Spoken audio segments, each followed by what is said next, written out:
Alors, bonjour à toutes et à tous, comment allez-vous? Très bien, je l'espère. En tout cas, nous, on est toujours contents, toujours heureux de partager avec vous et d'échanger avec tous nos followers, toutes ces personnes qui accordent un tout petit peu de leur temps pour suivre notamment nos vidéos qui ont une portée didactique et pédagogique si l'on s'en tient à certaines observations. Alors, faut-il, oui ou non, avoir recours à un maître des cérémonies ou encore à un impresario? Très souvent, dans des cérémonies, lorsqu'on organise notamment le mariage, les réunions d'avant-événement, on se pose toujours la question, est-ce qu'on va recourir à un impresario, à un maître de cérémonie professionnel pour des budgets et pour parfois économiser? Les avis sont assez partagés. Il y a des personnes qui s'accordent à dire que c'est pas nécessaire, c'est pas important, c'est pas utile, que dans la famille, il y a des personnes qui ont des aptitudes, qui ont un certain niveau d'éloquence et qui puissent leur permettre d'assumer de la plus belle des manières cette tâche. En tant que professionnel, en tant qu'expert dans le domaine événementiel, c'est vrai, avec un peu de chance, on peut trouver un membre de la famille qui assure une très très bonne présentation. Ça, c'est avec un peu de chance, mais dans la majeure partie des cas, on a quand même des situations assez désastreuses, tout simplement parce que la personne, n'ayant pas suffisamment d'aptitude, n'ayant pas suffisamment d'expérience, n'a pas les approches nécessaires. Faudrait rappeler pour les uns et les autres que le maître de cérémonie, l'impresario, au-delà d'assurer le discours, est également le manager du temps. C'est lui qui définit à quel moment, en fonction de la psychologie de l'événement, telle articulation peut passer.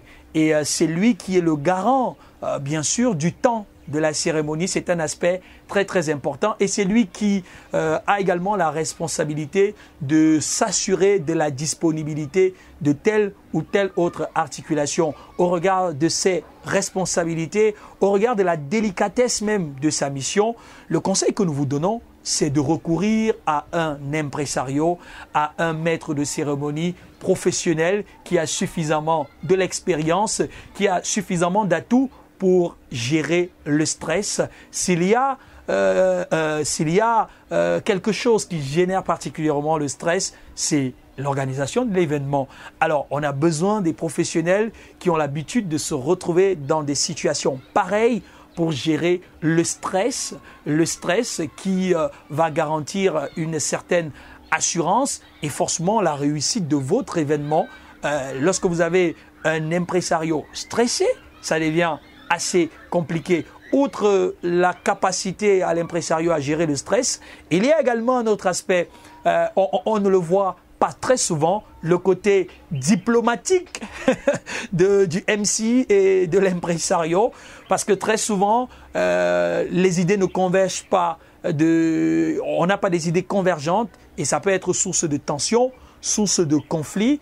Et l'impresario professionnel qui est une personne neutre, qui est une personne qui n'a pas d'affinité très souvent avec les différents membres des familles, peut avoir le jugement impartial et la posture de neutralité nécessaire pour apaiser véritablement les tensions et faire de votre fête un moment agréable. Rassurez-vous, nous allons revenir sur certains aspects lors de notre prochaine vidéo. Quelles sont les attitudes d'un très bon impresario? Mais avant, n'hésitez surtout pas à aller appuyer sur le gros pouce bleu, tout simplement pour liker.